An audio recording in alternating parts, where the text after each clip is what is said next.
Nipah virus corona virus కంటే చాలా ప్రమాదకరమైన virus.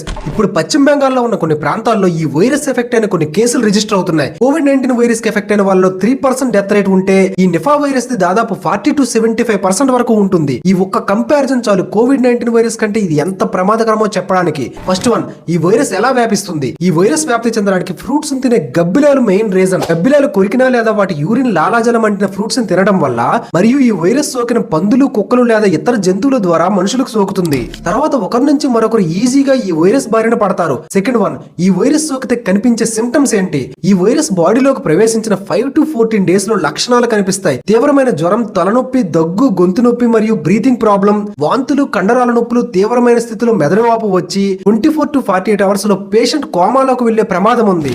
Third one, treatment. Present అయితే ఈ నిఫా వైరస్ కి వ్యాక్సిన్ మార్కెట్ లో అవైలబుల్ గా లేదు.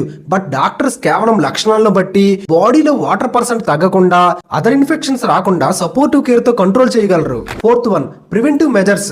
పక్షులు కొరికిన ఫ్రూట్స్ ని ఎట్టి పరిస్థితుల్లో తినకండి. ఫ్రూట్స్ ఆర్ వెజిటేబుల్స్ మీద ఎటువంటి మచ్చలు ఉన్నా తినకపోవడం, హర్రర్ మూవీస్ లో చూపించే గబ్బిలాలు ఎక్కువగా ఉన్న బిల్డింగ్స్ వద్దకు వెళ్లకుండా ఉండడం మంచిది.